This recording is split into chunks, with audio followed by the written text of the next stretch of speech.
ఇది ఎంత దారుణమో చూడండి. ప్రభుత్వ కార్యాలయం కడుతున్నాం, చందాలు ఇవ్వండి. మదనపల్లిలో భారీగా వసూళ్ల పర్వం. బా, గొప్ప రాష్ట్రం మన ఎంత మంచి ప్రభుత్వం, ఎంత మంచి పరిపాలన అంటే ప్రభుత్వ కార్యాలయం కడుతున్నామని చెప్పి చందాలు ఇవ్వండి అంటూ మదనపల్లిలో భారీగా వసూలు చేశారంట. 25,000తో మొదలై 5 లక్షల వరకు, ₹1,00,00,000 పైగా వసూళ్లు.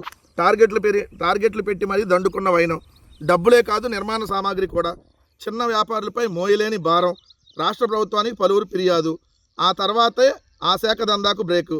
అన్నమయ్య జిల్లా పాత జిల్లా కేంద్రం రాయచోటు నుంచి కొత్త పాలనా కేంద్రం మదనపల్లికి ప్రభుత్వ కార్యాలయాలు క్రమంగా చేరుకుంటున్నాయి. దీనిలో భాగంగా కార్యాలయం కడుతున్నాం, చందాలు ఇవ్వండి అంటూ భారీ ఎత్తున డబ్బులు దండుకునే కార్యక్రమం మొదలుపెట్టారు.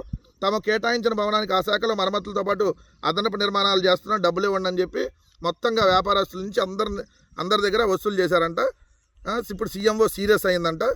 ఇట్లాంటి సీఎంఓలు సీరియస్ అవ్వటం ఈ పేపర్లోనే ఉంటాయి. అసలు ఎవడు వసూలు చేశాడు, ఎంతెంత వసూలు చేశాడు, వాళ్ళ మీద చర్యలు తీసుకొని ఆ డబ్బులని వెనక్కిచ్చేటటువంటి కార్యక్రమం చేయాలి కదా. అసలు ఎక్కడ ఏ వ్యవస్థలో పని చేయట్లేదు అంటానికి ఇది నిదర్శనం కాదా? ప్రభుత్వ కార్యాలయం కడుతున్నామని చందాలు అడిగేది ఏంది అంటే ప్రభుత్వం అంత దివాలా తీసేసిందా? లేదంటే ఇట్లాంటి కుంభకోణాలకు స్కాములకు పాల్పడుతుంటే చూస్తూ అక్కడ కలెక్టర్ ఏమయ్యారు, అక్కడ ఎమ్మెల్యే ఏమయ్యారు, అక్కడ అన్నటువంటి మంత్రులు ఏమయ్యారు? ఎంత దారుణమో చూడండి. ఇప్పుడు సీఎంఓ సీరియస్ అయిందంట. సీరియస్ అయ్యి చిరు వ్యాపారులకు పెద్దగా సీఎంఓ సీరియస్ అయినట్టు ఫిర్యాదు చేసినట్టు తెలిసింది. సీరియస్ అయ్యారు. ఎప్పుడు వెనక్కి ఇస్తారు డబ్బులు? సీరియస్ అయ్యారు. చంద్రబాబు నాయుడు గారు సీరియస్ అవుతానే ఉంటాడు. అనంతపురం ఎమ్మెల్యే మీద సీరియస్ అయ్యాడు, ఏమలా మళ్ళీ తిడతానే ఉన్నాడు అతను రోజు. లేదంటే కొలికిపూడి మీద సీరియస్ అయ్యాడు, లేదా ఇంకోళ్ళ మీద సీరియస్ అయ్యారు. సీరియస్ ఇదే బాలకృష్ణ సీరియస్ మ్యాటర్ అంటాడు చూడండి, అట్ట సీరియస్ అంటే అంతే, ఏముండదు ఇక్కడ.